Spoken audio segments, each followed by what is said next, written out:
Hello student, मैं doctor Vishnu Agarwal मेरे channel engineering सेतु में आपका स्वागत करता हूं। तो स्टूडेंट, आज हम एक न्यूमेरिकल करेंगे जो कि आईसी इंजन से रिलेटेड है। तो देखिए न्यूमेरिकल क्या है। A large 4 stroke diesel engine runs at 2000 RPM. 4 stroke diesel engine दिया हुआ है, ठीक है। तो 4 और आरपीएम दिए हुए हैं 2000 आरपीएम। तो इसके लिए नंबर ऑफ स्ट्रोक क्या होंगे student?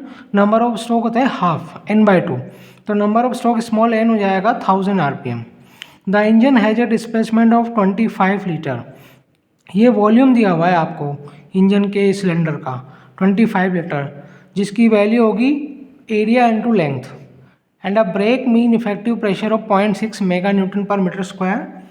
It consumes 0.018 kg per second of fuel. Calorific value आपको दी हुई है। हमें एक तो ब्रेक पावर निकालनी है और एक हमें ब्रेक थर्मल एफिशिएंसी फाइंड करनी है।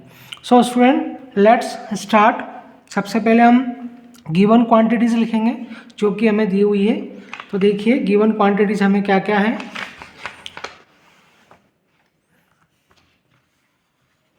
देखिए गिवन क्वांटिटीज़ हमें क्या क्या गिवन है।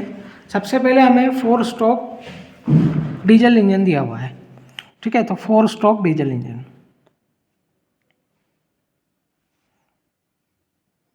4 स्ट्रोक डीजल इंजन है। तो इसके लिए स्मॉल n यानी नंबर ऑफ पावर स्ट्रोक वो होंगे n/2। n हमें दिया हुआ है 2000/2। तो ये हो जाएगा आपके 1000 number of stroke. Engine has a displacement. देखिए डिस्प्लेसमेंट हमें दिया हुआ है, इसका मतलब है वॉल्यूम। वॉल्यूम हमें दिया हुआ है 25 लीटर।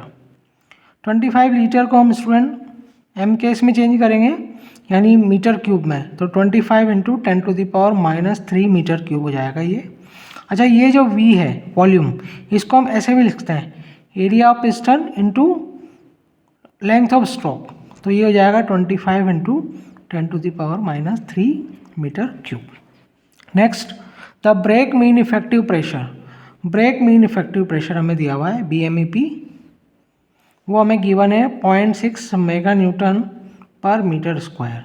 इसको हम लिखते हैं 0.6 into 10⁻6 Newton per metre square, ठीक है। It consumes 0.018 kg per second of fuel. देखिए m mass of fuel rate हमें दिया हुआ है 0.018 kg पर सेकेंड। और कैलोरीफिक वैल्यू भी हमें दी हुई है 42,000 किलोजूल पर केजी। तो स्टूडेंट, ये हमें गिवन क्वांटिटीज दी हुई है। अब हमें क्या करना है, अब हमें निकालना है ब्रेक पावर। तो ब्रेक पावर के सबसे पहले ब्रेक पावर के देखिए 2 फॉर्मूले हो सकते हैं ब्रेक पावर के। एक तो अगर हमें मीन इफेक्टिव प्रेशर दिया हुआ है तो उस केस में हमारे पास ये वाला फॉर्मूला होगा LAN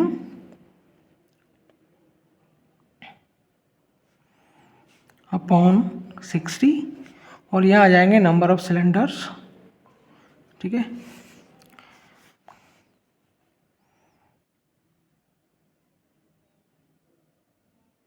ये आपके पास, ये हमारे पास फॉर्मूला है। और अगर आपको टॉर्क दिया हुआ है उस केस में हम लिखेंगे 2π/NT/60। तो ये 2 फॉर्मूले हैं, लेकिन यहाँ हमें टॉर्क नहीं दिया हुआ है। इस केस में हम क्या करेंगे स्टूडेंट, इस केस में हम ये करेंगे कि इस फॉर्मूले को यूज़ नहीं करेंगे, हम इस फॉर्मूले को यूज़ करेंगे। तो देखिए सबसे पहले हम लेंगे PMEP brake mean effective pressure. तो ब्रेक मीन इफेक्टिव प्रेशर हो जाएगा आपका 0.6 इंटू 10⁻6। इसके बाद L इंटू ए की वैल्यू हमारे पास है 25 इंटू 10⁻³ इंटू स्मॉल n हम निकाला हुआ है हमने 1000/60। सो स्टूडेंट, हम इसको सॉल्व करेंगे। यहाँ नंबर ऑफ सिलेंडर 1 है, ये 4 स्ट्रोक इंजन है और यहाँ पर हमें नंबर ऑफ सिलेंडर 1 दिया हुआ है। और अगर नहीं दिया हुआ है तो आप आपकी मर्जी से मान सकते हैं। यहाँ पर हम ले रहे हैं K = 1, नंबर ऑफ सिलेंडर = 1 में ले रहा हूँ, यहाँ पर ये मान के मैं चल रहा हूँ। तो स्टूडेंट, हम इनको अब इस वैल्यू को हम कैलकुलेट करेंगे। तो जब आप इस वैल्यू को कैलकुलेट करेंगे तो आपको जो वैल्यू मिलेगी वो मिलेगी 250 इंटू 10⁻³ वाट। ये हमें वैल्यू मिलेगी। तो इसको हम लिखते हैं 250 किलोवाट। तो ये पहला आंसर आपको मिल गया स्टूडेंट, जो कि है ब्रेक पावर का। ठीक है, अब हम नेक्स्ट करते हैं। अब हमें निकालना है ब्रेक थर्मल एफिशिएंसी। तो देखिए, ब्रेक थर्मल एफिशिएंसी निकालने के लिए हम ब्रेक थर्मल एफिशिएंसी का फॉर्मूला यूज करते हैं। ब्रेक थर्मल एफिशिएंसी, तो इसके लिए हम यूज़ करते हैं नीटा BTH। मैं इसको सिंबल दे रहा हूँ, नीटा BTH।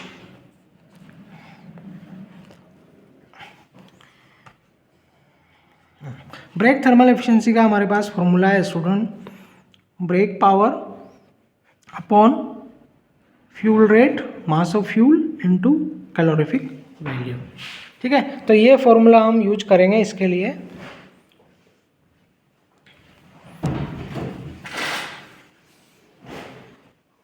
होप के आपको ये क्लियरली विजिबल है। अब हम इसमें वैल्यूज पुट कर देंगे स्टूडेंट। 250 इंटू 10⁻3, ये तो आपका हो गया brake power. Mass of fuel हमें दिया हुआ है 0.018। ठीक है, कैलोरीफिक वैल्यू है 42,000 किलो जूल में है। इसको हम जूल में चेंज कर देंगे स्टूडेंट। 10⁻3 हमने कर दिया है इसको। अब हम इसको सॉल्व कर लेंगे। जब आप इसको सॉल्व करेंगे स्टूडेंट, तो आपको जो वैल्यू मिलेगी वो मिलेगी 0.3307। तो ये आपके ब्रेक थर्मल एफिशिएंसी आ गई। तो नीटा BTH को अगर हम परसेंटेज में लिखेंगे तो इंटू 100 कर देंगे, तो 33.07%। तो ये आंसर हो गया। तो इस न्यूमेरिकल में हमसे दो वैल्यूज़ पूछी थी, एक तो ब्रेक पावर पूछा था तो वो आ गया 250 किलोवाट, और एक हमसे पूछा था ब्रेक थर्मल एफिशिएंसी, और जो हमें मिली है 33.07%। यहाँ पर ब्रेक थर्मल एफिशिएंसी का फॉर्मूला ये भी हो सकता है स्टूडेंट, ब्रेक पावर अपॉन यहाँ पर MF, इसको 1 कर सकते हैं हम, और ब्रेक पावर को आप नीचे ले जा सकते हैं इंटू CV। और इस वैल्यू को MF अपॉन BP, इसको आप स्पेसिफिक फ्यूल कंजम्पशन भी लिख सकते हैं, brake specific fuel consumption into CV। ये फॉर्मूला आप तब यूज करेंगे स्टूडेंट जब आपको BSF से डायरेक्ट दिया हो। ठीक है, अच्छा, जहाँ तक हो सके आप किलो वाली क्वांटिटीज़ को सारा आप मीटर उसमें चेंज कर दें 10⁻3 में। ठीक है, एक ही यूनिट सिस्टम आप यूज़ करके चलें ताकि हमारे आंसर सही आएंगे और हमें कोई कन्फ्यूज़न भी नहीं होगा। So student, hope you enjoy the video. Thank you.